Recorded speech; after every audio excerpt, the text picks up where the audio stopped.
Right before we jump into this video, if you want to take better pictures in only 11 days, I created a free mini video course that you can sign up for right now at froknosphoto.com/11days.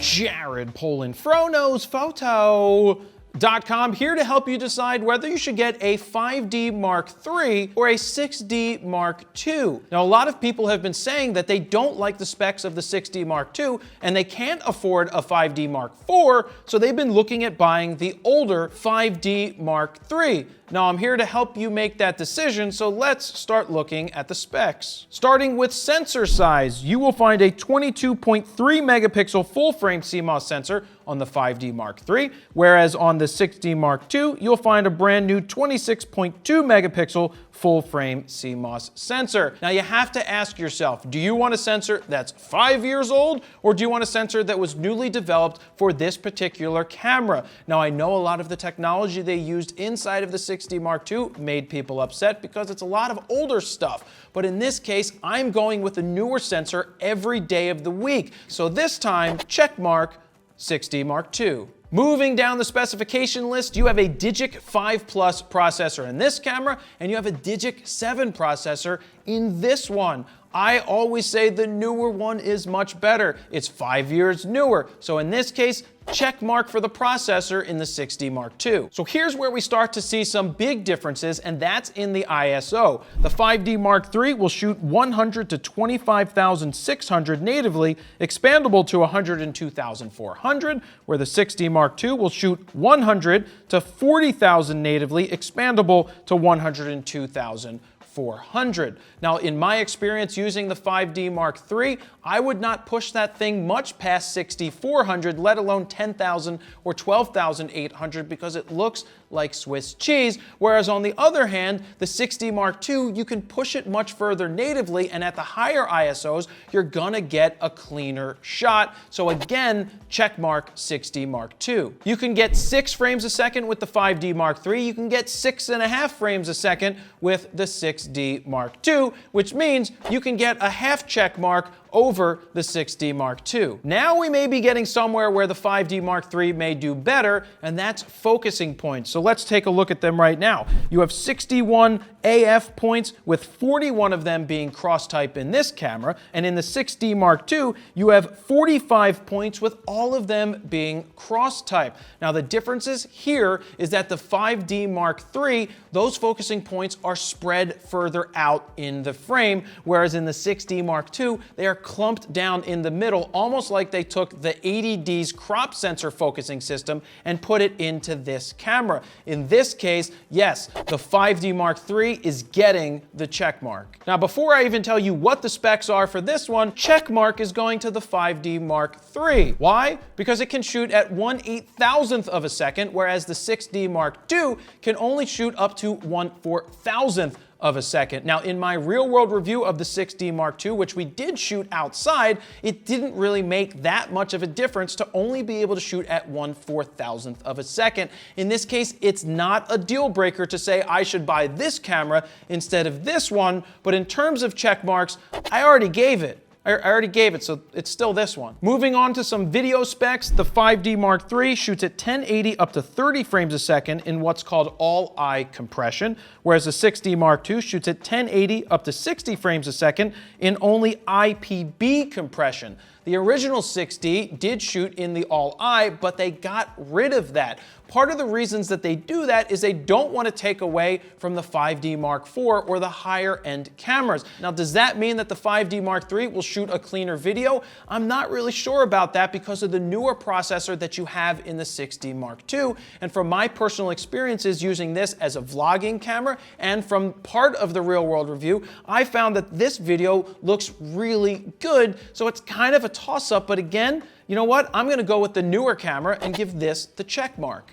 Let me jump in here real quick and say, did you know that I have 4 educational video guides? One for getting out of auto, one for flash photography, one for video editing, and one for how to shoot video. You can check out a free preview of all of them over at froknosphoto.com/guides. Continuing on with video specs, which one wins the check mark for shooting in 4K?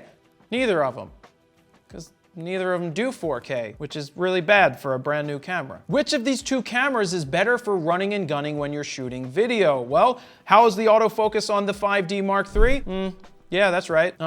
And on the 6D Mark II, you have dual pixel AF. That dual pixel AF eats the lunch of the 5D Mark III any day of the week. So if you're looking to do video and never do autofocus and you want the better compression, then maybe you could go with a 5D Mark III. At that point, it may make sense if the price was right. But in general, for the people that are buying this camera because they can't afford the 5D Mark IV, then I still would end up going with the 6D Mark II. On top of that, you have 5-way digital image stabilization, which works really well for my vlogging in the 6D Mark II, and you don't have any of that in the 5D Mark III, so check mark over here. So what do you do if you want to transfer a file wirelessly from your 5D Mark III to anywhere else?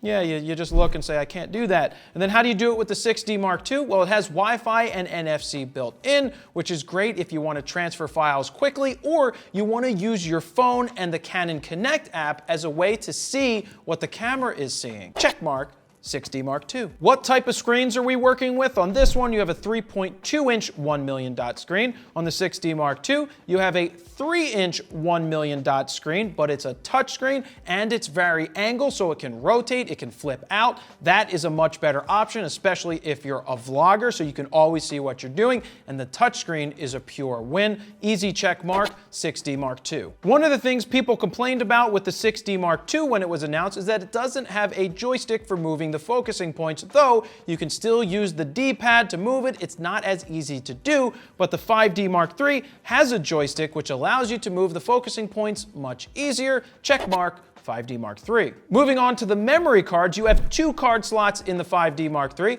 a compact flash and an SD, and on the 6D Mark II, they dumbed it down to just 1 SD card slot. I'm a big fan of having multiple card slots. I would kind of give the check mark to the 5D Mark III, but I'm still gonna lean towards this camera because it's newer, but that doesn't make any sense because 2 are better than 1, which means check mark, 5D Mark III. Both of these cameras take the same exact battery, and what do they weigh? The 5D Mark III weighs in at 1.89 pounds, with the 6D Mark II weighing in at 1.51 pounds. It's one of the lightest full-frame cameras that Canon has ever made. I like the feel of the ergonomics in my hand, so the camera feels really good in the hand, but the 5D Mark III feels just as good. It's just a little bit larger. Still, if you're looking for a camera that's much lighter, that's a full-frame camera, check mark all day, goes to the 6D Mark II. And finally, the price. The 5D Mark III is still selling for $2,300 new. You can get it for much less refurbed, whereas a 6D Mark II is selling for $1 shy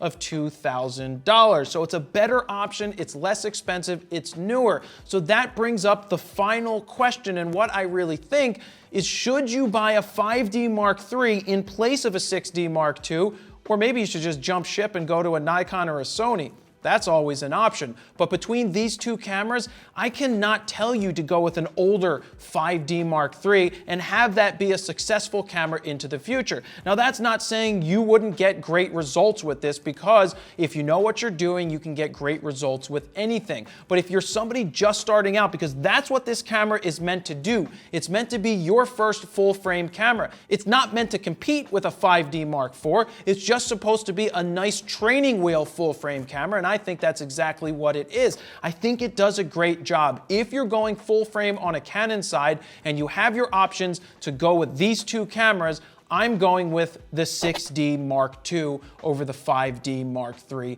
any day of the week. And that's pretty much where I'll leave it. To check out a real-world review of the 6D Mark II, you can click up on the screen or down below in the links. And also, don't forget to subscribe here on YouTube, like, comment, and share on Facebook. And that's all. Jared Polin, FroKnowsPhoto.com. See ya.